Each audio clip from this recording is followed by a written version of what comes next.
সেই 17 সালের ওয়াজের কাটিং করে এখন ছাড়ছো মানে? এই জন্যই তো এগুলো করতে দিতে চাই না।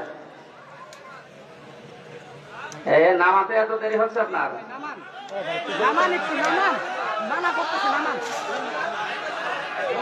ছাত্র এখানে ছাত্র নেই, ভেঙে ফেলেন, ভেঙে ফেলেন। এদের যন্ত্রণায় মানে ঝামেলা শেষ নেই। গোয়েন্দা বিভাগ থেকে কল আসতেছে এদের কারণে। প্রজেক্টরটা বাদ দিয়ে কারোটা যেন না থাকে, যান কারোটা রাখবে না। এত করে মানা করা হয় যে যেগুলো বলি ওইগুলোর উপরে দেন। আমি আয়াতের উপরে কথা বলি না, ওই আয়াতটা লিখে দেওয়া যায় না? এদিকে নেই ওদিকে নেই, মাঝখানে 2.5 মিনিট 1.5 মিনিট দিয়ে এমন একটা কিছু দেখে ইসলামের খুঁটি কে কোন কারণে লিখেছেন? ডক্টর ইউনূসকে বাস দিয়েছেন কোন কারণে লিখেছেন? আপনাদের নিজেদেরই তো জন্মে ঠিক নেই। মানুষের নামে উল্টাপাল্টা দোষ দেন। একজনের কারণে হাজারো মানুষের এইভাবে ঝামেলা হয়। রাজশাহী তাহসিল সেন্টার ছাপায় না, রোজ টিভি করে না, পুরা 1.5 ঘন্টা 1 ঘন্টা যা পারে সব দিয়ে যায়। আরে কি করে আল্লাহ, এদের জন্য রিমান্ডে আমার 10 দিন এদের কথা শোনা নিচ্ছে। কোলাঙ্গার গুলো মানুষ নাকি, যে অফিসার গুলো ছিলেন উল্টা পাল্টায় হ্যাসাম্বেল গুলো আমার দেখায় আর বলে এগুলো করে, অথচ একটা কথা ওর ভেতরে নেই। আবার এখানে দাঁড়িয়ে আছেন কি কাজ চেহারা দেখতে, হয় এখানে বসেন না চলে যান। এদের কারণে মানে আমার জীবনটা শেষ হয়ে গেল। এই 3 বছর জেল কেটেছে এদের কারণে। হাসিনাকে বাস দিলেন, খালেদাকে নাঙ্গল দিলেন, এই সমস্ত উল্টা পাল্টা দিয়ে। আরে ভাই যেটা বলে ওইটা যদি থাকতো তাহলে হয়তো কিচ্ছু জানি না, আন্দাজে থাম্বেল দিয়ে যায়। আজকে গাড়িতে আসার সময় দেখার পরে তো বললাম যে একটা দরকার নেই, তাছাড়া ওদের নিষেধ করবো কোন কারণে? ওরাও তো প্রচার করছে, কিন্তু প্রচার করতে গিয়ে 8টা 9টা মিডিয়া আছে, এদের নামে আমি মামলা দেবো। তারা বারবার সতর্ক করার পরও শোনে না। ওয়াজ টিভি কোনটা এখানে আছে? ওরা আমার সামনে নিয়ে আসবে,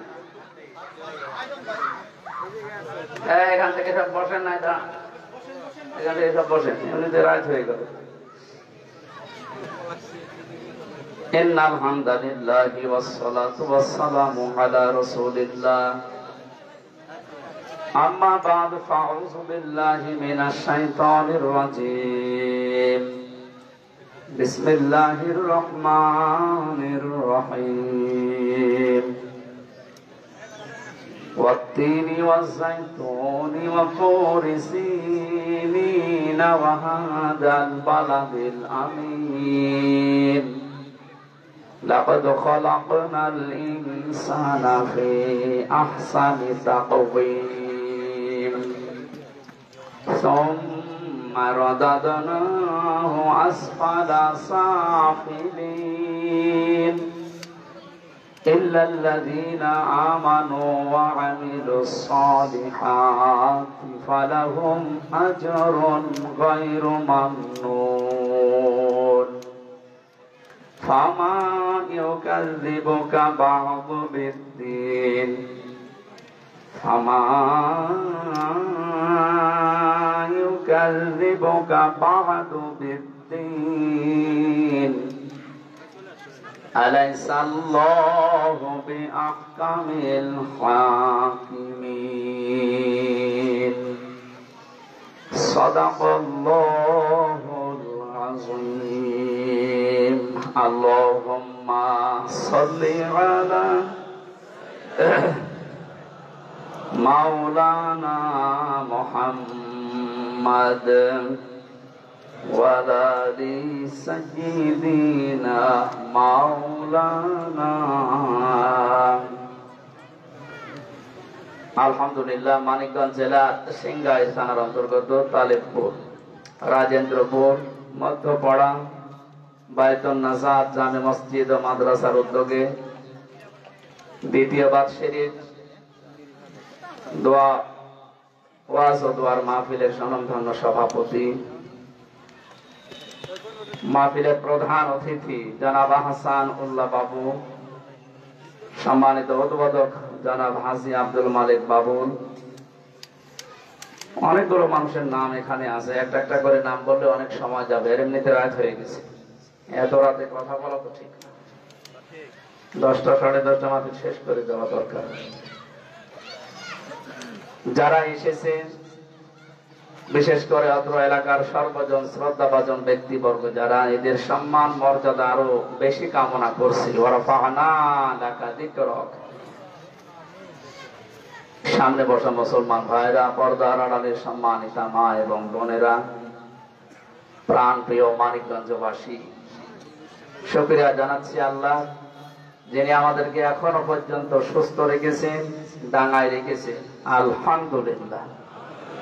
কেমন একটা সময় বসে কথা বলছি, আমরা কোরআনের কথা শুনছি। যে সময় বাংলাদেশের 10-12টা জেলা এখনো পানির নিচে, আজকে আরো বেশি। এমন প্রতিবেশী আল্লাহ আমাদেরকে দিয়েছেন, প্রতিবেশীর নামের কলঙ্ক।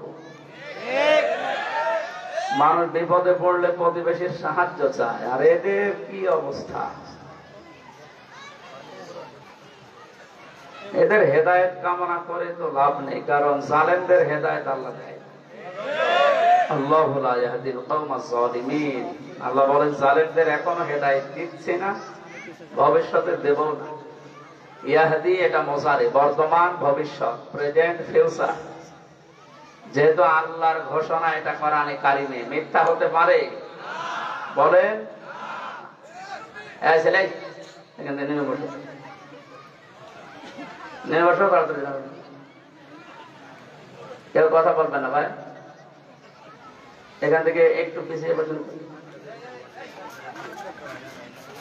জায়গা নেই মানে আর একটু পিছান, পিছান পিছান পিছান, আরো পেছানো লাগবে। যান যান যান যান, কথা বলবেন না, কেউ কথা বলবেন না। মন মানুষের কথা ভালো নেই। দেশের যে অবস্থা এখনো পর্যন্ত, এ মানুষগুলো পানির নিচে হাবুডুবু খাচ্ছে, এখানে আমরা বসে আনন্দে খাবার খেলে হবে? এজন্য মন ভালো নেই। তারপরও দাওয়াত আগের থেকে নেওয়া ছিল, এই কারণে এসেছি, না তো আমি এখন থাকতাম ফেনীতে।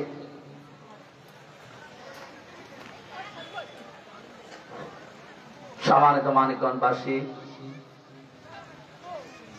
কোরআন যেহেতু আমরা শুনতে এসেছি, এটা একটা ইবাদত, আর ইবাদত যেভাবে করা লাগে আমি আশা করছি আমরা ওইভাবে করি এখান থেকে যাব।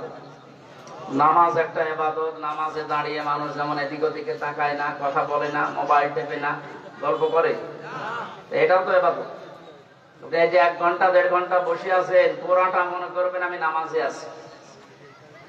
এর চাইতে উত্তম ইবাদত নফলের ভেতরে দুনিয়ায় আর নেই। আফদালুল ইবাদাতি তিলাওয়াতুল কোরআন। এখানে কোরআনের আলোচনা হবে না? বলেন বলেন। যেভাবে শোনা দরকার, আল্লাহ যেভাবে শুনতে জানিয়েছেন, আমরা ওইভাবে শুনতে চাই। ফাসতামিউ লাহু ওয়া আমসিকু। চোখ থাকা লাগবে, শোনা লাগবে, দুইটাই ফরজ। লাআল্লাকুম তুরহামুন। আশা করা যায় আল্লাহর রহমত তোমাদের উপরে নাযিল হবে। রহমত না থাকলে, আল্লাহর দয়া না থাকলে কি হয় আমরা 5 তারিখে দেখতে পেলাম না? এর চাইতে আর কি দেখবেন? এজন্য তার রহমত দয়া সব সময় সঙ্গে থাকতেই হবে, মাস্ট বি। না থাকলে আপনি চলতে পারবেন না।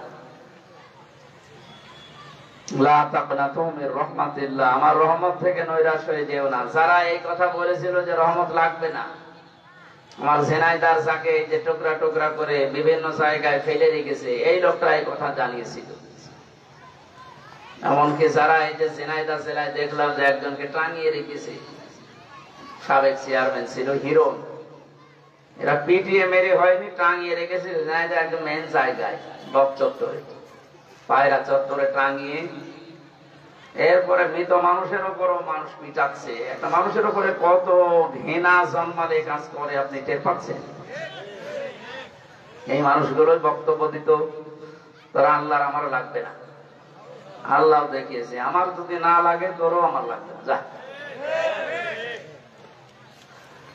আমরা কি ওই রকম বলতে চাই? আমাদের আল্লাহ দরকার। আল্লাহ আমাদের লাগবে না? চারিদিকে যে শত্রু দ্বারা আমরা বেষ্টিত, আল্লাহ ছাড়া আমাদের কেউ নেই।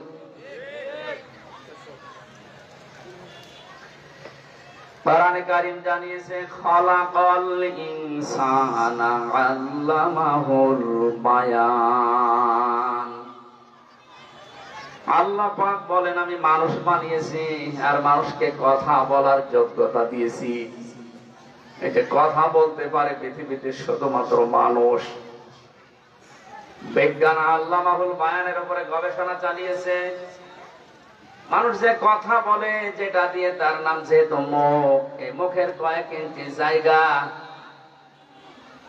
বিজ্ঞান দেখতে পাচ্ছে এতটুকু জায়গাতে 27টা স্তর আছে। এগুলোর প্রতিটাই ধাক্কা লাগতে লাগতে শেষে কথা বের হয়।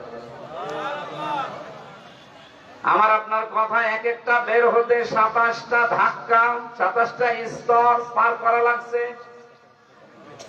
হাদিস জানিয়েছে প্রতিটি জায়গায় একজন করে ফেরেশতা আছে।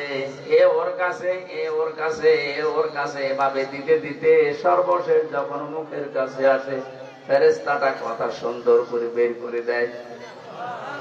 এর ভেতরে একটা ফেরেশতা যদি দায়িত্ব পালন না করে, কিয়ামত পর্যন্ত হায়াত পেলে আপনি কথা বলতে পারবেন না। কত বড় দয়া আল্লাহ দেখিয়েছে আমাদের প্রতি। আমরা যারা কথা বলতে পারি তারা মুখ দিয়ে উচ্চারণ করেন আলহামদুলিল্লাহ।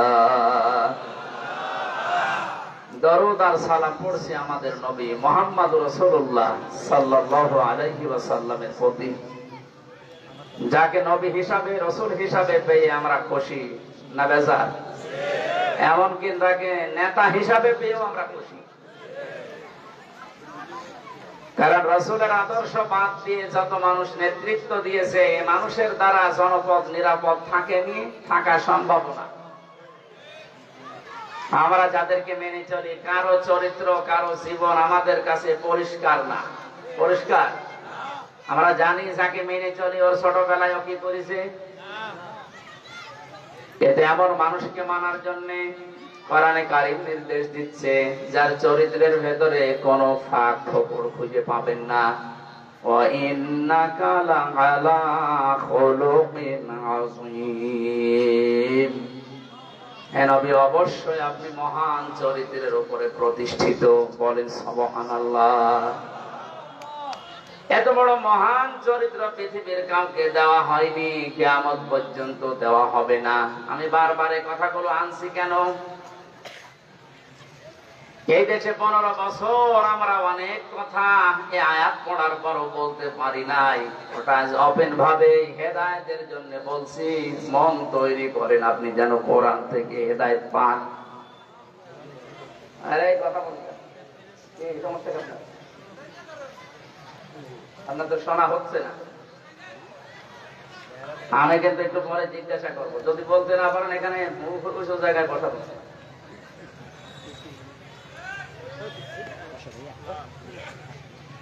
3-4 মিনিট ধরে এক কথা বলছি এই কারণে, এই আয়াতটা আমি 15 বছর আগ থেকেই পড়েছি, কিন্তু ব্যাখ্যা আমারে করতে দেয়নি। কথা বলতে গেলে এখানের থেকে এদিকে কেটে চলে যাওয়া লাগে, সঠিকটা তুলে ধরা যায় না। আল্লাহ পাক বলেন আপনাকে আমি আসীম এই শব্দটা নামের পরে দিয়েছি কেন জানেন? কোন কিছু যদি কেউ চওড়া মাপতে চায় তাহলে আরিস লাগে, কেউ গভীরতা মাপতে গেলে আরবিতে আমিক লাগে। আর আপনাকে আমি আল্লাহ এমন চরিত্র দিলাম আসীম, আমার সবচাইতে বড় নামটা আপনার চরিত্রের সার্টিফিকেট হিসেবে লাগিয়েছি। কিয়ামত পর্যন্ত মানুষ আপনার আদর্শ অনুসরণ করে যাবে, কুল কিনারা পাবে না। মানিকগঞ্জবাসী, ওইটা আবার রিপিট করছি, কোরআন শরীফের কথা শোনার পরে যদি কারো মনের ভেতরে পরিবর্তন না আসে, ওর জীবন যদি না পাল্টায়, ও যেন বিশ্বাস করে নেয় যে ওকে আল্লাহ জাহান্নামে দেবে বলে মানে। এই পর্যন্ত বুঝেছেন কিনা? কোরআনের কথা শোনার পর যদি আপনার কোনো সন্দেহ লাগে তাহলে আলেম নিয়ে আসেন। কোরআন শোনার পরও যদি কারো মনের পরিবর্তন না হয়, ওর জীবন যদি ওইভাবেই কেটে যেতে থাকে, আল্লাহ জানিয়েছেন সে যেন বিশ্বাস করে আমি তাকে জাহান্নামে দেব। এই জন্য বানিয়েছি।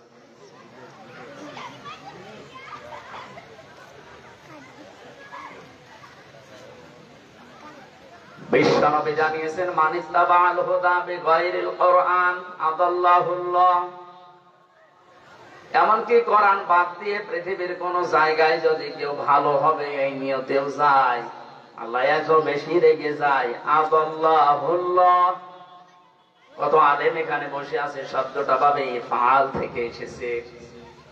যদি দল্লায়া দিল সলাসি মুজাররদ থেকে আসতো, তাহলে বাংলা অর্থ হয়তো আপনি নিজেই নিজেকে খারাপ বানিয়ে ফেলেছেন। ভাবে ফাল থেকে আসার কারণে মুতাআদ্দি এই শব্দটার বাংলা অর্থ দাঁড়িয়েছে। আপনি হয়তো কোনো জায়গায় ভালো হওয়ার নিয়তে গিয়েছিলেন, কোন দল করতেন ভালো হয়ে থাকার জন্য, কিন্তু কোরআনে কারীম সেখানে ছিল না। এই জন্য আল্লাহ নিজে দায়িত্ব নিয়ে আপনাকে গোমরাহ, খারাপ, জাহান্নামী বানিয়ে দেবে। কথাটার ওজন কত আপনি টের পাচ্ছেন? প্রশ্ন আসতে পারে, আল্লাহ খারাপ বানাবে কেন? কারণ হচ্ছে পৃথিবীতে যে কোরআনে কারীমের নাম শুনছেন, এটা আল্লাহর নিজের মুখের বাণী। আমার কথা যেন আমার কাছে গুরুত্বপূর্ণ, দামি। কোরআনের কথাগুলো আল্লাহর মুখ থেকে বের হওয়া, এজন্যই এত দামি আল্লাহর কাছে পড়া। এই হাদিসের ব্যাখ্যা করতে গিয়ে বিশ্বনবী জানিয়েছেন, উম্মতেরা, কোরআন যেখানে নেই, জেনে হোক না জেনে হোক, জীবনেও সেখানে যাবা না, গেলে কিন্তু আল্লাহ দায়িত্ব নিয়েছে তোমারে খারাপ বানানোর। এটার বাস্তব প্রমাণ বাংলাদেশের বহু জায়গাতে আপনি দেখবেন। কোরআন যেখানে নেই, কোরআনের নিয়ম নীতি চলে না, অথচ অনেকে যায় ভালো হওয়ার জন্য। কাজটা পুরা উল্টিয়ে যায়, দেখা যায় ভালো হওয়ার নিয়তে যায়, কিন্তু পুরা খারাপ হয়ে বাড়িতে আসে। এর প্রমাণ আমার কুষ্টিয়া লালনের মাজার। ওখানে কিন্তু মানুষ যারা যায় মানিকগঞ্জ থেকে, এরা খারাপ ধারণা নিয়ে যায় না, তাহলে এত টাকা খরচ করে যেত না। এরা তো মনে করে আল্লাহর ওলি শুয়ে আছে ওখানে, লালন শাহ, অথচ ওখানে কোরআনের কোন নিয়ম নীতি যে পায় না, দেখে প্রকাশ্যে শিরিক চলছে, আল্লাহর সেজদা দিয়ে বাদ দিয়ে কবরের সেজদা দিচ্ছে। এমনকি প্রকাশ্য কিছু গুনাহ আমরা 15 বছর আরো বেশি দেখেছিলাম। সারা দেশে আপনি কুড়িয়েছে, কয় মন গাঁজা না পাবেন, ওর চাইতে বেশি গাঁজা পাওয়া যায় ওখানে। রাত 9টার পরে অন্ধকার হয়ে যায়, মনে হয় সব আরো সে আছে। বলেন তো, যারা গিয়েছিল একটা খারাপ খারাপ হবো, আগে বিড়ি খেত না, এখন বিড়ি খাচ্ছে। আগে গাঁজা কে বুঝতো না, এখন গাঁজা খাচ্ছে। এই একটাই নিয়ম হচ্ছে, যেখানে কোরআন নেই ওখানে কেউ ভালো হওয়ার নিয়তে গেলেও আল্লাহ নিজে তাকে খারাপ বানিয়ে দেয়। এতটুকু ঠিক বলে শেষ করবেন। এখানে যারা এসেছেন, নাকি আর একটা সিদ্ধান্ত নিয়ে বাড়ি যাবেন? আজকে থেকে যতদিন আজরাইল না আসে, কোরআন যেখানে নেই, ওই দল যদি আমার বাবাও গঠন করে, আমি ওখানে নেই। এটা একটু আসতে পারে, এত জোরে বললে তো সমস্যা। আমি সমস্যার কথা কি বলছি আপনি বোঝেন উনি এখনো। কোরআন যেখানে নেই, ওই দরবার যদি আমার বাবা চালু করে, আমি ওখানে নেই। ওখানে থাকলে আমাকে গোমরা বানিয়ে দেবে হামজা কে? এদেশে এখন কত রাজনৈতিক দল আছে আপনি বলেন, যে দলে কোরআন চলে না, কোরআনের নিয়ম নীতি নেই, কোরআনের কর্মসূচি দিয়ে সে দল নেই। ও দল যদি আপনার বাবাও তৈরি করে, আপনি ওই দলে থাকতে পারবেন না। জানি এটা শুধু সামিয়ানার নিচে ঠিক বলছেন, আপনি বাইরে যে ঠিক রাখতে পারবেন না। তাহলে আমার মনে হয় মোনাজাত করে দেওয়া ভালো না, মানে কেউ ওয়াজ করবো যে হাদিস বললাম, এটা মনে হয় ভুল হয়ে গেছে নাকি? 100 ভাগ বিশ্বাস করেন তো, নাকি দরবেশ বাবার মতো যে কোরআনেও ভুল আছে? ও বলছে কোরআনে সমস্যা আছে, তো মেজর না, হাদিসে তো বহু সমস্যা। ওর ইমান ওই দিনই নষ্ট হয়ে গেছে। এই কারণেই তো দাড়ি কেটে পালাচ্ছিল। তাছাড়া কোন ইমানদার যার ইমান আছে, নবীর সুন্নাতের উপরে মায়া আছে, ধরা পড়বে তাতে কি? অন্যায় করলে তো ধরা খাবে। আজ কিছু কিছু কাজ কারবার দেখে অনেকের মায়া জন্মাচ্ছে। এত খারাপ কাজ মানুষ করে, ওরা যা করেছে তাই বলে আপনি তার উপরে এইভাবে 2 কিল দেবেন? আজকে যে হাসানুল হক ননু না কি নাম যেন, ননু, একজনের তো শুনলাম ননু উড়ে গেছে। আরে ননরে আজকে কোর্টে তুলতে গিয়ে একজন দিয়েছে লাঠি।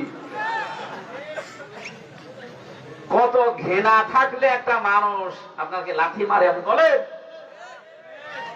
কেউ পচা ডিম খাচ্ছে, কেউ পচা পানি খাচ্ছে। এই দৃশ্যগুলো দেখে যদি কারো খারাপ লাগে, কোরআনে কারিমের সূরা সূরা 41 নম্বর আয়াত আপনি কে বাদ দিয়ে দিন। ওয়ালামান ইনতাসারা বাদা যালিকা বাদা যুলমিহি ফাউলাইকা মা আলাইহিম মিন সাবিল। আল্লাহ পাক বলেন, তোমাদের উপরে যতটুকু অত্যাচার হয়েছিল অতটুকু যদি করো তাতে কোনো দোষ নেই। এই জন্যই তো ডক্টর মোহাম্মদ ইউনূস কথা বলেই ফেলেছে যে স্যার আজ বিভিন্ন জায়গায় মূর্তি ভাঙা হয় মসজিদের, আপনি কিছু বলেন। কি বলবো, ওর মেয়ের কাছে জিজ্ঞেস করেন। একেবারে পাকা খেলোয়াড়। একটা মানুষের জিকির আলোচনা যত বেশি হয়েছে এই কয় বছরে, যদি আমরা আল্লাহর জিকির এই পরিমাণে করতে পারতাম, আমরা আল্লাহর ওলি হয়ে যেতাম। কোন কারণে একটা মরা মানুষ নিয়ে এত মাতামাতি করা লাগবে?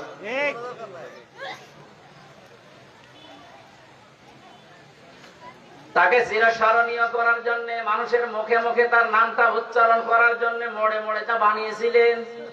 এক বেলা টিকেছে? শুধু যেই শুনেছে উনি প্লেনে বা হেলিকপ্টারে উঠেছে, বিকাল আসতে আসতে সারা দেশে সব মাটি নিচে। আমার কুষ্টিয়ায় যেটা ছিল এটা ভাঙতে পারছিল না, ক্রেন নিয়ে এসে ভেঙেছে, এত শক্ত বান।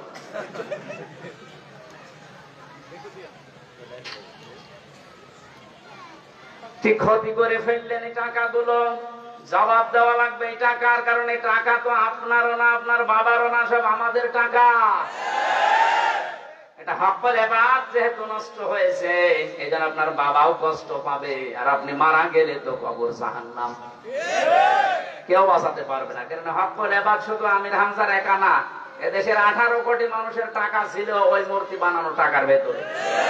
তাদের সবাই অনুমতি নিয়ে বানিয়েছিলেন, তাহলে তারা তো মাফ করবে না। আর মানুষ যদি মাফ না করে, ওইটা আল্লাহ মাফ করবে। জালেমদের সবচেয়ে বড় ক্ষতি এইটা, ওরা জুলুম এমন ভাবে করে, আল্লাহর কাছে করলে তুমি মাফ করে দিবে। এমন এমন জায়গায় করেছে, এই কত হাজার হাজার কোটি টাকা দিয়ে মূর্তি বানিয়েছে, বিভিন্ন জায়গায় নাম তুলে আবার নামকরণ করেছে। এই সমস্ত ক্ষতির কারণে যারা মারা গেছে তাদের টাকাও ছিল, ওই মানুষগুলোকে এখন কবরে যে আপনি মাফ পাবেন কি করে? এমনকি যারা জীবিত আছে তারা তো সবাই মাফ করবে না, হয়তো 100 জনের 70 জন আপনাকে মাফ করবে না, 30 জন মাফ করে দিয়েছে। এই 70 জনের কি হবে বলেন? এখানে ক্ষতি হয়ে গেল, আপনার বিরাট একটা ক্ষতি হয়ে গেল। দুনিয়াও আপনার শেষ।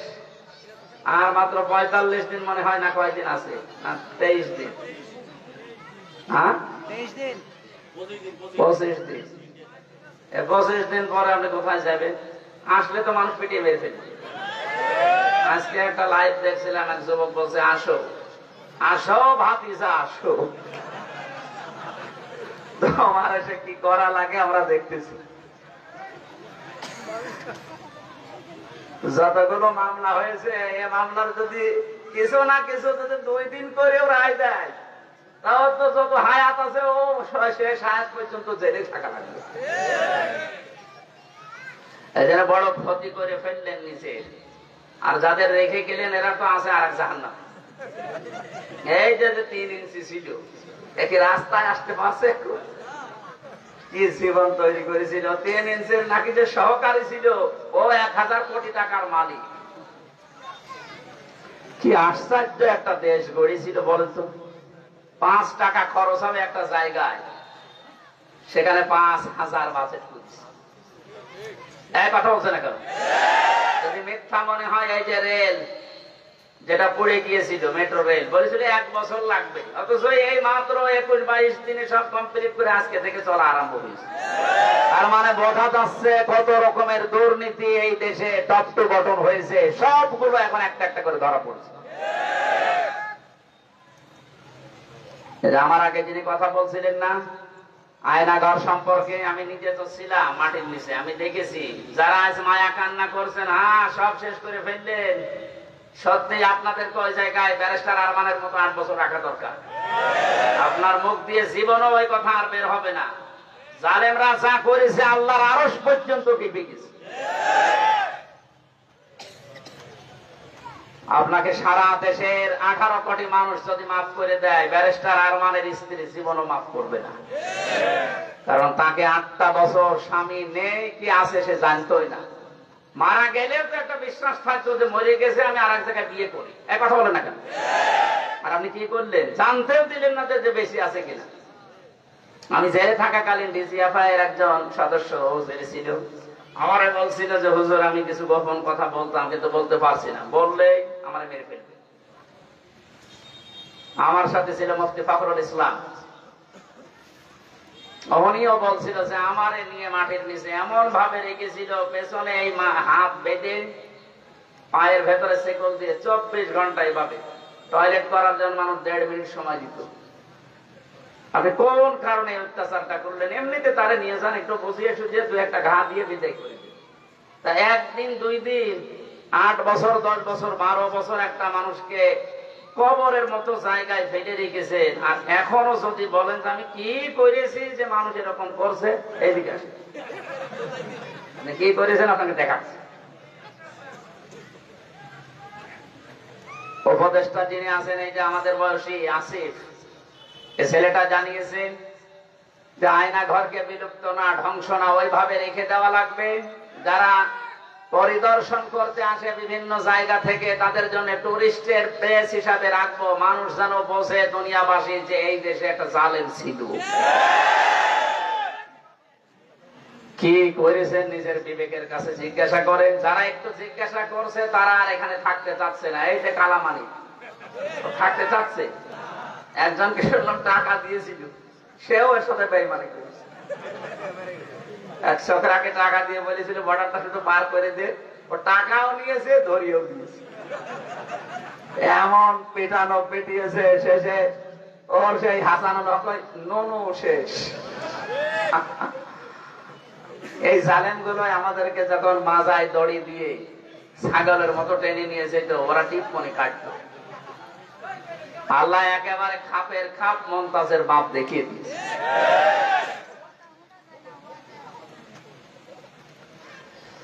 মানিকগঞ্জবাসী এই জন্য জালেমদের জন্য মায়া যখন আল্লাহ দেখায়নি, আপনি কোথায় পাচ্ছেন এত মায়া?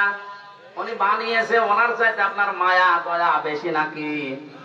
ইন্নামাস সাবিলু আলাল্লাযিনা ইয়াযলিমুনান নাস ওয়া ইয়াবগুনা ফিল আরদি বিগাইরিল হক উলাইকা লাহুম আযাবুন আলীম। এটা সূরা সূরা 25 নাম্বার পারা 6 নাম্বার পৃষ্ঠার 12 নাম্বার লাইনের 42 নাম্বার আয়াতে আছে। যদি বিশ্বাস না করেন তাফসীরে ফি জিলালিল কোরআনটা খুলে দেখবেন, এইভাবে লেখা আছে। আল্লাহ পাক বলেন আমার অভিযোগ, আমি মামলা দায়ের করব, কেস করব তাদের বিরুদ্ধে যারা মানুষের উপরে জুলুম করেছে।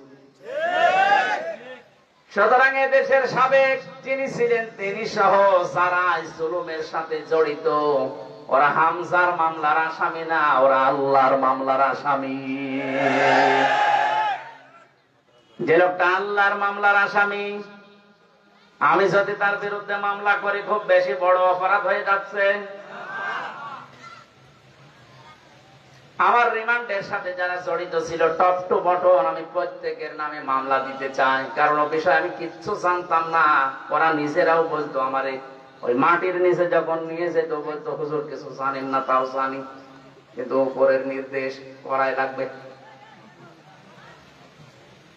চোখটা কালো কাপড় দিয়ে বেঁধে নিয়ে হাত ওই হ্যান্ডকাপ দিয়ে বাঁধলে হাত এমনি কেটে যায়, তার সামনে না বেঁধে বাঁধতো পেছনে, পায়ের ভেতরে ডান্ডা বেড়ি দিয়ে মাজায় দড়ি দিয়ে আমার 11 ঘন্টা টাঙিয়ে রেখেছিল। যারাই করেছে কাজ আমি প্রত্যেকের নাম জানি, প্রত্যেকের বাড়িও জানি। অধিকাংশ গুলো সব আল্লাহর ওলির এলাকায় বাড়ি। মেন যে দায়িত্ব ছিল তার বাড়ি যাই গোপালী।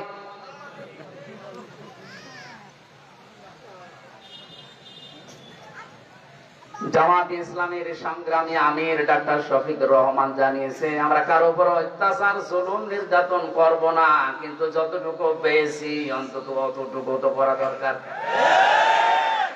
এখন যদি আপনি মজলুমের পক্ষে কথা না বলে জালেমদের পক্ষে সাফায় গান যে মাফ করে দাও, তাহলে মজলুমের উপরে জুলুম করা হবে। আপনি তো ওই জায়গায় ছিলেন না, যে ছিল সে টের পাচ্ছেন। ভেতরে কত বড় চাপা দুঃখ ক্ষোভ থাকলে কথাগুলো এমনি এমনি বের হচ্ছে। এই কারণে আমি নিজে 3 বছর থেকে ছিলাম। অপরাধ করে যদি যেতাম তা তো বুঝ দিতে পারতাম যে মামলা দিয়েছে তা কিচ্ছু জানি না, কোন শয়তান নাকি কোথা থেকে এসে সংসদ ভাঙবে কাছে নিয়ে সেই মামলা দিয়েছে আমার। হাজিরার দিন দেখা হয়েছিল আদালতে, বলা ভাই আমার চেনো না, কি করতে আমার নাম বললে তোর কারণ 3টা বছর গেল মাটির নিচে। বলছো হুজুর ওরা আমার শিখিয়েছে। আমার রিমান্ডে নিয়েছিল, আমারে নিয়ে বলছে এই হুজুরের নাম বল, ভিতরে ছেড়ে দিব। ও আল্লাহ, নাম বললাম, আমারও ছাড়ে না, আপনারও ছাড়ে না। জজ এই কথা শুনে জজও হাসে যে কি বিচার, কি রায় দেব। জজ শুধু এই 5 তারিখের আগ পর্যন্ত যত হাজিরা দিতে গেছি শুধু উপরের নির্দেশ, এই জন্য খালি রায় পাল্টিয়েছে। পরবর্তীতে আমার মনে হয় এবার গেলে আর পরবর্তী লাগবে না, কারণ জজ যে কথা শুনে হেসে ফেলে। বলেন তো সে কি আসলে মামলা? শয়তানও যদি থাকতো হাসতো, আল্লাহ আপনি আমার শয়তান বানিয়ে গেছে। এটা মিথ্যা মামলা দিয়ে হাজারো মানুষের জীবনটা নষ্ট করে দিলেন, তার সময় নষ্ট করলেন, তার সম্পদ নষ্ট করলেন। আমার বাবার কাছ থেকে আমারে ধরার পরে একবারে 10 লাখ টাকা নিয়েছেন, বলেছেন একটা মামলা আর দেব না। পরবর্তী দিন আবার আপনি আরেকটা মামলা দিয়েছেন। আমার বলছে 50টা মামলা দেবো, এক এক জেলায় এক একটা, আপনি সারাদিন ঘুরতে ঘুরতে জীবন শেষ হয়ে যাবে। দেখেছেন, যে নিয়ে শুনে আমার কষ্ট। এখন ওদের নামে এরকম 50-এর ডবল 100টা মামলা দেওয়া দরকার না? এই নিয়ে বস কেমন লাগে? জালিম এই শব্দটা যে কত ভয়ঙ্কর, আল্লাহ নিজে এদের বিরুদ্ধে কিয়ামতে মামলা দায়ের করবে। আপনার কি মনে হচ্ছে হামজা মামলা দায়ের করছে না করছে? সরাসরি যিনি বিচারপতি তিনি। আলাইসাল্লাহু বিআহকামিল হাকিমিন, আল্লাহ বলেন আমি কি সব চাইতে বড় বিচারক না? আমি নিজেই বিচার করব, আমি নিজেই মামলা দেব। কে দাঁড়াবে তোর পক্ষে বলেন? এই জন্য যারা জুলুম করেছিলেন এতদিন, আপনার কপাল খারাপ, আপনি নিজের কপালে নিজে কোড়াল লাগিয়েছেন, কপাল নষ্ট হয়ে গেছে আপনার। দুনিয়া শেষ, চোখ বন্ধ হওয়ার পরে আপনি আল্লাহর মামলার আসামি। কত বর্ষদিন ছিলাম আমি রাজবাড়িতে, ছাত্রলীগের এক ভাই এসে হাত পা জড়িয়ে ধরছে, বলছে হুজুর আমি ভুল করে ফেলেছি, কি করলাম জীবনে, আপনি আমারেও মাফ করেন। কারণ আপনি জেল থেকে বের হওয়ার পরে আমার এখানে মাহফিল ছিল, আমি হতে দেইনি। আমার এখানে যিনি দায়িত্ব ছিল ওই যে কেরামত মেরামত, এই শয়তান আমারে বলেছিল এটা বন্ধ করা লাগবে। আমি নিজে এসে বন্ধ করে দিয়েছিলাম, পুলিশ নিয়ে। আপনি আমার আজকে মাফ করেন। আমার কাছে না, হাজার হাজার মানুষ আসতো কোরআন শুনতে, সবার কাছে মাফ চাওয়া লাগবে। মানিকগঞ্জবাসী, এই জন্য এখনো পর্যন্ত যারা জালেমদের পক্ষে স্ট্যাটাস দিচ্ছেন, আপনার বিবেকে মনে হয় কুকুরে পোশাক করে দিয়েছে। এর পরবর্তী শব্দ আরো কঠিন। এটা বললে দেখবেন খাপের খাপ আজ মিলে যাচ্ছে।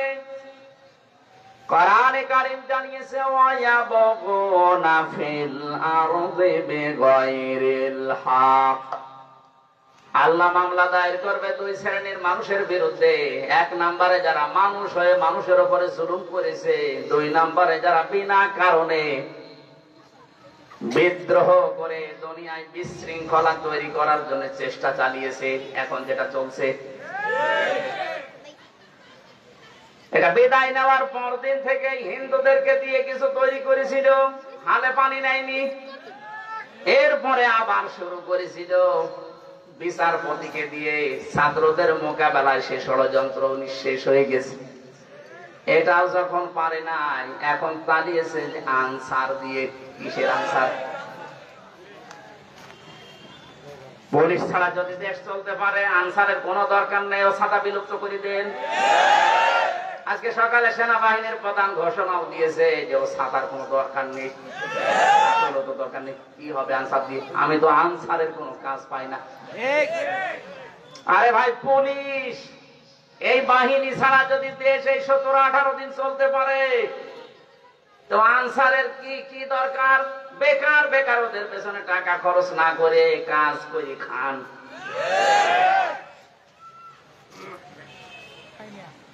এরপরে এখন আবার আরম্ভ করছে, বিনা ভোটে যারা নির্বাচিত হয়েছিল, বিনা ভোটে, রাতের ভোটে, এই মানুষগুলো এখন আবার তাদের পদ ফিরে দেওয়ার জন্য আন্দোলন চালাচ্ছে। কিসের আন্দোলন? আপনার তো ভোটই হয়নি। লেভেল প্লেইং ফিল্ড না তৈরি হলে কিসের ভোট আপনার? মন মতো সিল লাগিয়েছেন, আর আপনি নিজে দাবি করছেন আমি উপজেলা চেয়ারম্যান, আমি মেয়র। একদিনের রায় যেন আদালত সব বাতিল করে দিয়েছে, সবগুলো তাড়াতাড়ি করে এই মুহূর্তে বাতিল করা দরকার। এটা মনে হয় হালে পানি মানাচ্ছে না। কিছুদিন পরে ওদের যা চরিত্র দেখবেন, প্রতি তাদের দিয়ে মাটি নামাবে। এই জন্য সূক্ষ্ম ষড়যন্ত্র যেগুলো হচ্ছে জমিনে বিশৃঙ্খলা তৈরি করার জন্য, যা তৈরি করছেন, আপনি আল্লাহর মামলার আসামি হয়ে যাচ্ছেন। বাংলার জনগণ এখন খুব সতর্ক হওয়া লাগবে। স্বাধীনতা অর্জন করা যেমন কঠিন, টিকিয়ে রাখা তার চাইতেও বড় কঠিন। অন্তত আশপাশের প্রতিবেশী গুলো যদি প্রতিবেশী হতো, এত চিন্তা করতাম না। আশপাশের প্রতিবেশী না, সবগুলোই প্রকাশ্য শত্রু। ওরা যদি ডালে ডালে চলে, আমাদেরকে পাতায় পাতায় চলা লাগবে। এখনো নির্ঘুম রাত পার করার সময় চলে যায়নি, এখনো পাহারা দেওয়ার সময়। বাংলার জনগণ, কথাগুলো বলছি এই কারণে, জালেমদের প্রতি এখন আমাদের চেহারা দেখলেই মায়া লাগছে। কোরআনে কারিম ঠিক এইভাবে জানিয়েছেন, ওয়াসায়ালামুল্লাহুল্লাযীনা আমানু, অতি শীঘ্রই যারা ঈমানদার তারা তাদের কাজকর্ম দেখে জানতে পারবে। অতি শীঘ্রই যারা জালেম তারাও তাদের কাজ কারবার সম্পর্কে জানতে পারবে। আল্লাহ মনে হয় আয়াতগুলো এখনই নাযিল করলো। এখানে জালেম যারা আছেন, এখন আর জুলুম না থামবেন। আপনার প্রতি যতটুকু হয়েছিল অতটুকু করলে আপনার দোষ নেই, কিন্তু ওর চাইতে বেশি করলে আপনি জালিম হয়ে যাবেন। আল্লাহ আমাদেরকে যেন হেফাজত করেন জুলুম থেকে, বলেন আমিন। বিশ্ব নবী মুহাম্মদ রাসূলুল্লাহ সারাটা জীবন যে জুলুমের শিকার হয়েছিলেন, অধিকাংশ জুলুমের শিকার হয়েছিলেন তিনি তার নিজেদের লোক দ্বারা। এই জন্য ঐক্যের একটা সুর যখন তুলছে, বিশেষ করে ইসলামপন্থী আমরা যারা আছি, এদেশে অন্তত মানুষের মত প্রকাশ হবে, এইটা যারা আমরা চাই, সে যে দলের লোক হোক, এদের ভেতরে ভেতরে যেন কোনো ষড়যন্ত্র আর কাজ না করে।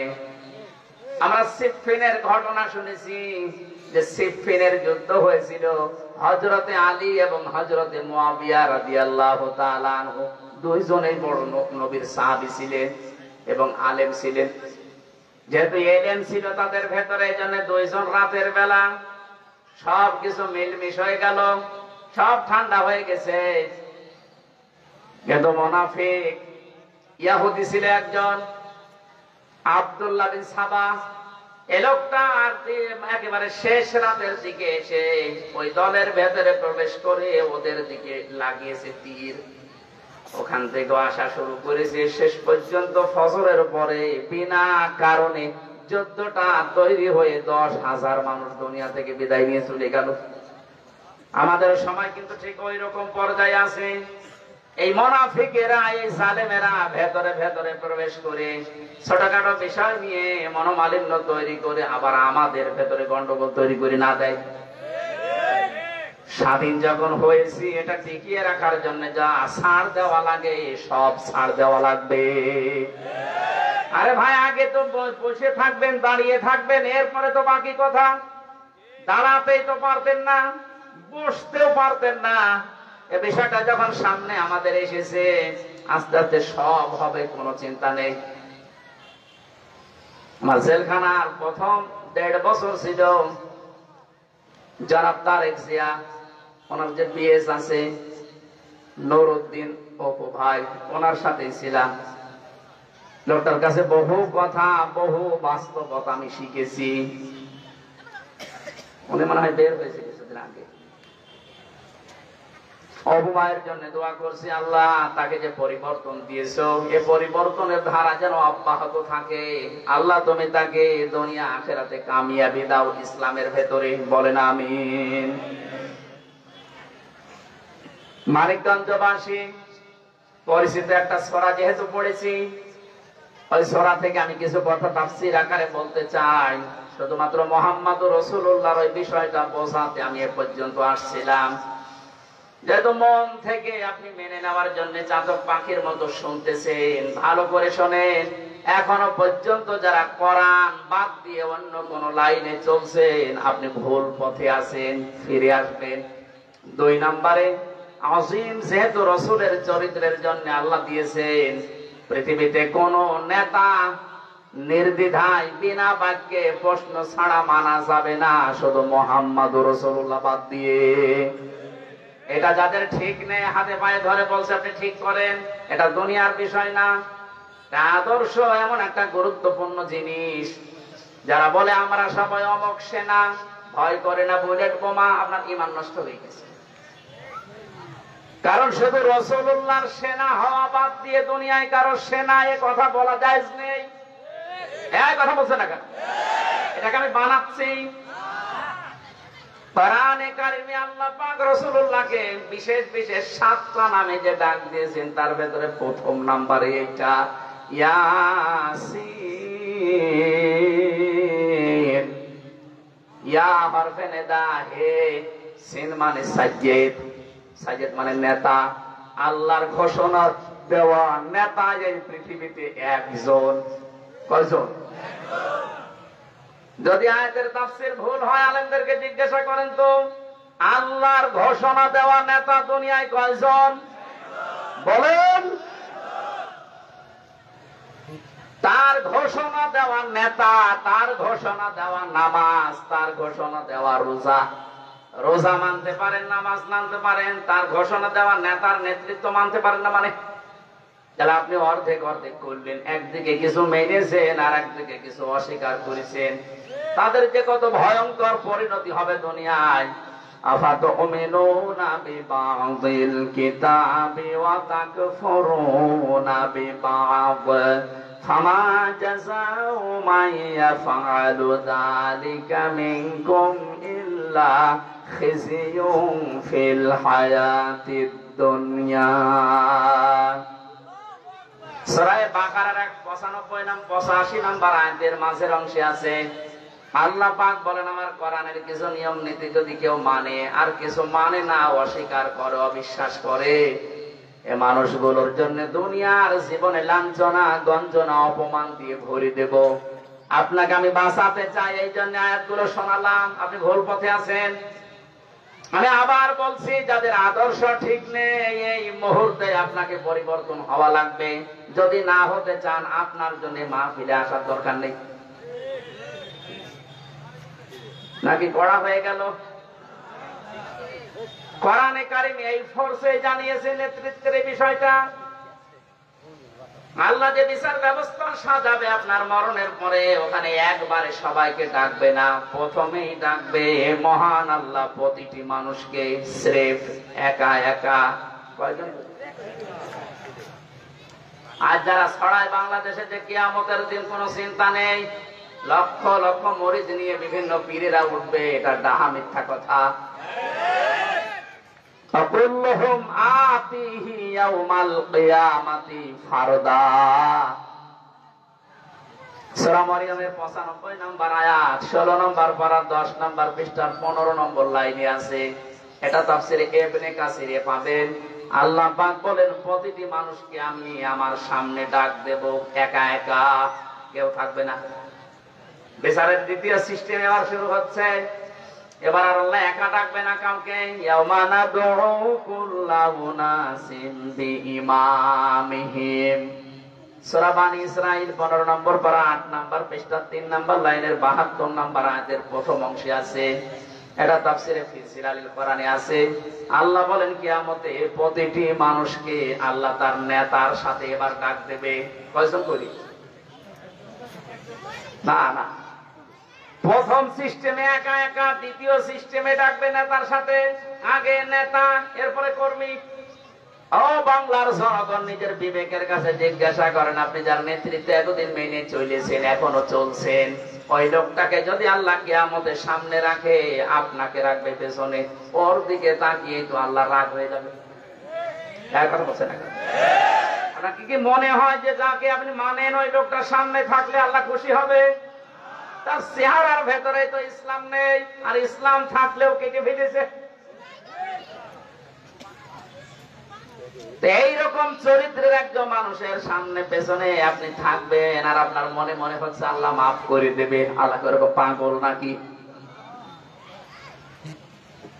আপনি নিজে এখন স্বীকার করছেন না, আমি যারে মানি তারে সামনে দেখলে আল্লাহ মাফ করবে না, আপনি তো ধরা খাবেন। আপনি এই মানিককার মতো ধরা খেয়ে বসে আছেন, ওর তো বেশি নেই, আপনার কিছু থাকবে না।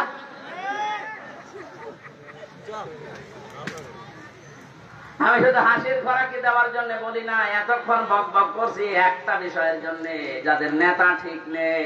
এটা দুনিয়ার বিষয় হলে আল্লাহর কসম, কোরআনের কসম আমি বলতাম না, এটা আখিরাতের বিষয়। যাদের ঠিক নেই, আল্লাহর কসম করে বলছি, ঠিক করে মারা যান, কবরে গেলেই কিন্তু 3 নাম্বার এই প্রশ্নটা দেওয়া হবে, মান হাযার রাজুল, এরকম কি ছিল? আপনি যাদের আদর্শ না মানতে পারেন, তাকে নেতৃত্বের জায়গায় যদি নিয়ে আসতে না পারেন, বলবেন লা আদরি লা আদরি, আমি কিচ্ছু জানি না, এই লোকটাকে চিনি না। আর যদি সত্যি তার আদর্শ মেনে যেতে পারেন, আপনি সঙ্গে সঙ্গে বলতে পারবেন, হাযা নাবিয়ুনা মুহাম্মাদুর রাসূলুল্লাহ, এই লোকটা আমাদের নবী ছিল, আমাদের কাছে সংবাদ নিয়ে এসেছিল। নবী মানে কি? সংবাদ বাহক। উনি যে সংবাদগুলো কোরআনের মাধ্যমে আমাদের কাছে নিয়ে এসেছিল, আমি ওটা মেনেছি, ইনি আমাদের নবী, ইনি আমাদের রাসূল ছিল। হাযা নাবিয়ুনা মুহাম্মাদুর রাসূলুল্লাহ। আল্লাহ পাক আমাদেরকে আয়াতগুলো সহজ সরল ভাবে এইভাবে বোঝার তৌফিক দিন, বলেন আমিন। কোরআনে কারিমে 114টা সূরা ছিল, মাত্র একটা সূরা পড়েছি, সূরা 3। তাফসীর আকারে বলছি, খুব খেয়াল করে শুনবেন। কোরআন শরীফ যদি আপনার মনের পরিবর্তন ঘটাতে পারে, বুঝবেন আল্লাহ আপনাকে ভালোবাসে। ফামান সুহজিহা আনিন নার ওয়া উদখিলাল জান্নাতা ফাকাদ ফাজ। মানুষের জীবনের সফলতা ওইটা, যাকে আল্লাহ আস্তে আস্তে জাহান্নামের কাজগুলো ছেড়ে দিতে দিতে জান্নাতের কাজের দিকে এগিয়ে দেয়, বলেন সুবহানাল্লাহ। এবার আসেন আমরা কোরআনে প্রবেশ করছি।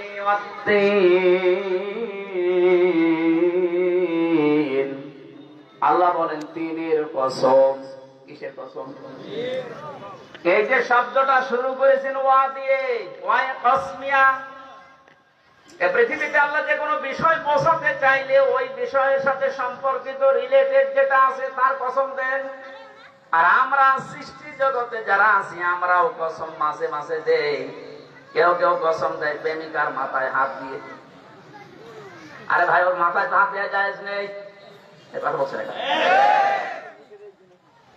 কেউ মসজিদের দিকে তাকিয়ে মসজিদ ঘরের কসম দেয়, কেউ সন্তানের মাথায় হাত দিয়ে কসম দিচ্ছে, কেউ কোরআনের কসম দিচ্ছে, একটাও জায়েজ নেই।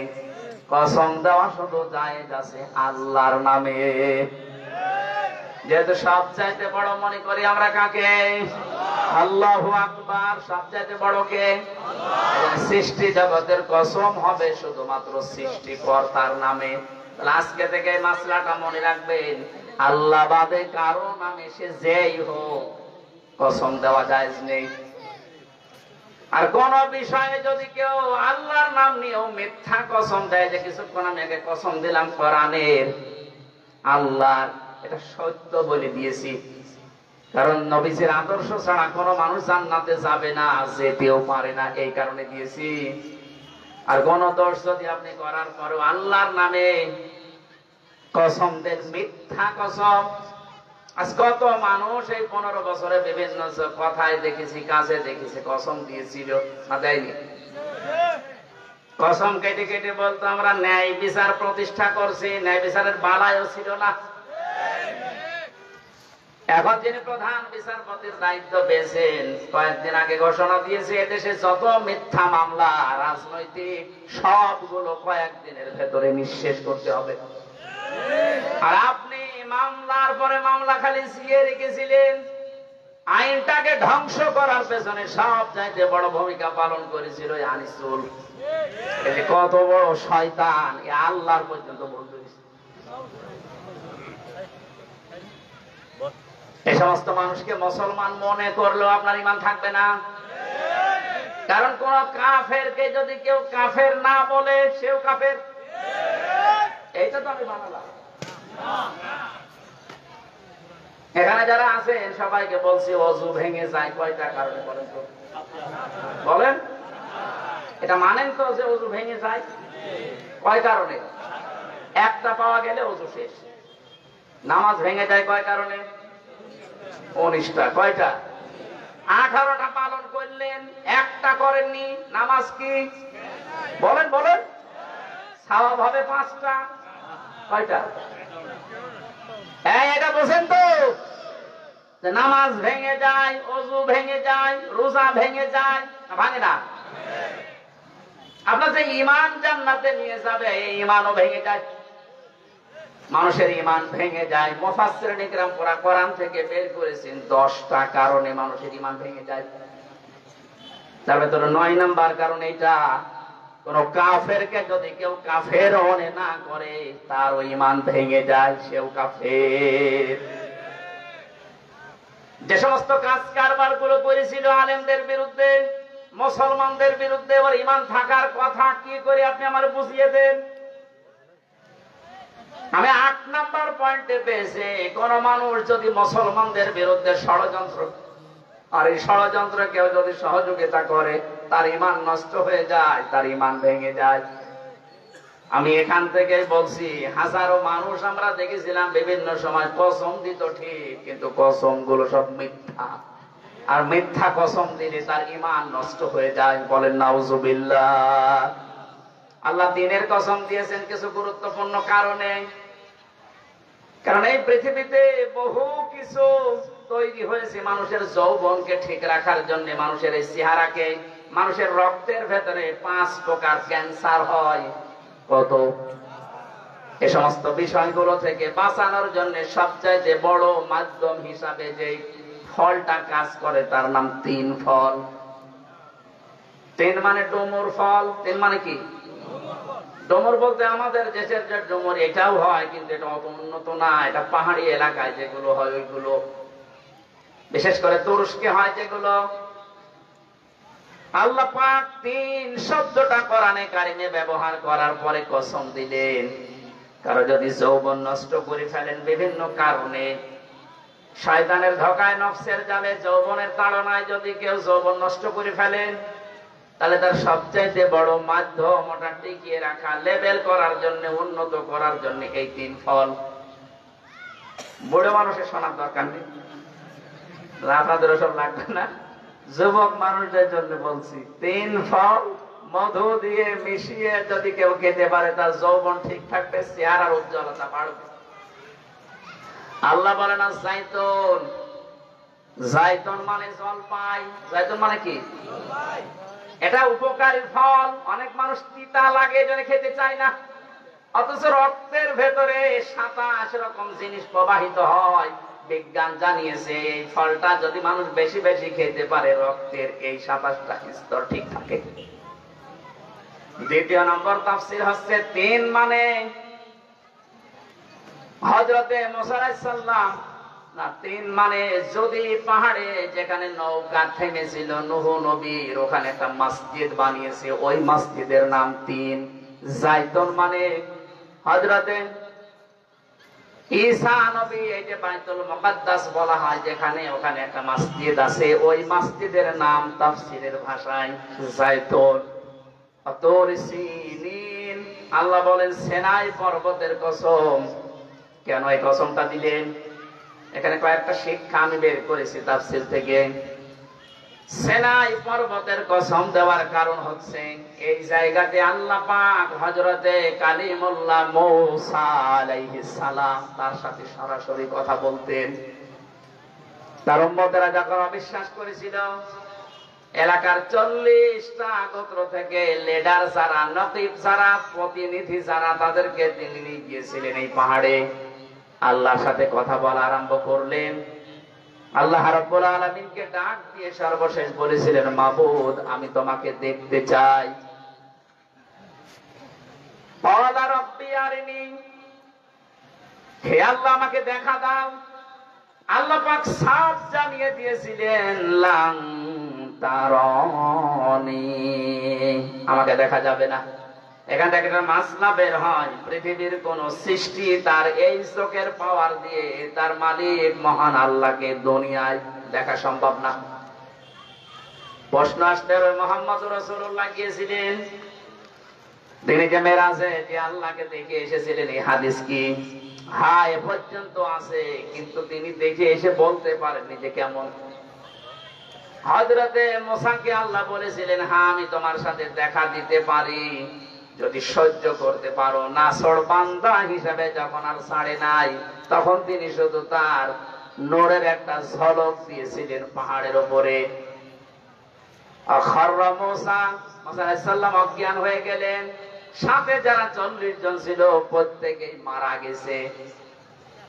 আল্লাহ রাব্বুল আলামিন তার সাথে যেহেতু এই ময়দানে কথা বলেছিলেন, এই পাহাড়ি এলাকায়, এই পাহাড়ের মর্যাদা আল্লাহর কাছে বেশি, এজন্য এই বিষয়টার কসম আল্লাহ এখানে তুলে ধরেছেন। ওয়াহাদাল বালাদিল আমিন, আল্লাহ পাক বলেন একটা নিরাপদ শহরের কসম দিলাম, তার নাম মক্কা শহর। কোনটা? এখানে তাফসীর হচ্ছে মক্কার কসম কেন দিলেন?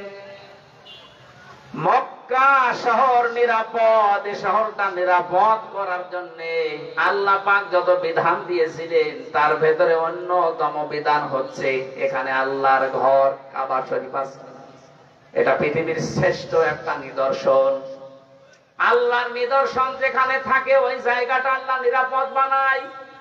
এই যে মদিনাতে আল্লাহর নিদর্শন হচ্ছে মুহাম্মদুর রাসূলুল্লাহর এই রওজা, এটা নিদর্শন না? এত বড় একটা নিয়ামত আল্লাহ পাঠালেন মক্কায়, এই মানুষগুলো দাম দেয়নি এই নিয়ামতের। এজন্য যারা মর্যাদা দিয়েছিল এই নিয়ামতের, কিয়ামত পর্যন্ত আল্লাহ তাদের বুকের মাঝখানে রাসূলুল্লাহকে রেখে দিয়েছেন। অথচ যেখানে পাঠালেন সেখানে বেশি দিন থাকতে পারেনি। কথা বলেন না কেন? সেখানে খুব বেশি হলেও নাই 50 বছর ছিলেন। কিন্তু কিয়ামত পর্যন্ত রাসূলুল্লাহ থাকবেন যেখানে, তার নাম মদিনা। তার নাম কি? এই জায়গাটা আল্লাহ এত নিরাপদ করে দিয়েছেন তার এই নিদর্শন থাকার কারণে। এখান থেকে মুফাসসিরিন ইকরাম শিক্ষা বের করতে চেয়েছেন, এটা যেখানে আল্লাহর নিদর্শন থাকে ওই জায়গাটা মহান আল্লাহ নিরাপদ বানিয়ে দেয়। এখন পৃথিবীর ময়দানে সবচাইতে বড় নিদর্শন হচ্ছে আল্লাহর কোরআন। এটা মানেন না? আরো জোরে বলেন। সুতরাং এই 56,000 বর্গ মাইলের এই বাংলাদেশকে যদি আমরা নিরাপত্তা বেষ্টিত করতে চাই, কোরআন ছাড়া কোনো উপায় নেই। এখন আর দল মত দেখা যাবে না। মুসলমান যারা আছেন সব ঐক্যবদ্ধ হওয়া লাগবে। এমনকি অন্য ধর্মের যারা আছে তারা আওয়াজে কথা বলতে বাধ্য হচ্ছে। আজকে একজন হিন্দু স্ট্যাটাস দিয়েছে, লাইভে মোবাইলে দেখলাম, বলছে যে আলেমদের যে ভূমিকা এখন এই বন্যার্তদের জন্য, এতদিন পর্যন্ত ভুল বুঝেছিলাম এই হুজুরদেরকে, এরা যদি সত্যি আমাদের মাথার উপরে আসে আমরা মায়ের কোলে থাকবো। জোরে বলেন সুবহানাল্লাহ। ও মানিকগঞ্জবাসী সবাইকে আহ্বান জানাচ্ছি, আল্লাহর নিদর্শন যেখানে রাখে সেটা বালাদিল আমিন হয়ে যায়। সুতরাং আমাদের এই দেশে যদি সত্যি আল্লাহর বিধান 500টা আছে কার্যকর আমরা দেখতে পারি, আল্লাহর কসম দিয়ে বলছি এই জমিনটা আপনি বালাদিল আমিন পেয়ে যাবেন। হজ করতে গিয়েছিলাম 16 সালে। আরাফাতের ময়দান থেকে আসার পরে যে রাত কাটানো লাগে একটা চাটিয়াল ময়দানে মরুভূমিতে, লক্ষ লক্ষ মেয়ে পুরুষ এক জায়গায় আছে, তাও বুড়া না, যুবক যুবতী। কথা বলে না কেন? আবহমান কাল থেকে নিয়মটা চলে আসছে, কিন্তু আজ পর্যন্ত কোন রিপোর্ট আমি আজ পর্যন্ত শুনি নাই, পাই নাই যে 5টা মেয়ে ইজ্জত হারিয়েছে। কথা বলে না কেন? এটা হচ্ছে কিসের জন্য একটু চিন্তা আসে না? তাও ফাইটটা যায় এরকম মহিলা ওখানে শুয়ে নেই, ওখানে শুয়ে আছে বিশ্ব সুন্দরী যারা, তারা এত সুন্দরী মহিলা থাকার পরেও কোন মানুষের ভেতরে তাকানো তো দূরের কথা, কামনাও আসে না যে কি তৈরি করে দিয়েছে। ওই আল্লাহর বিধান যদি আমাদের দেশে কায়েম হয়ে যায়, আমি কসম দিয়ে বলতে পারি আপনি মুজদালিফার মতো এরকম নিরাপদ পেয়ে যাবেন। মানিকগঞ্জ থেকে কুষ্টিয়া পর্যন্ত এই 200 কিলোমিটার একটা মেয়ে সাজগোজ করে যাবে, কেউ তাকানোর সাহস পাবে না। মেয়েটার মনের ভেতরে একটা ভয় থাকবে, সেটা আল্লাহর ভয়।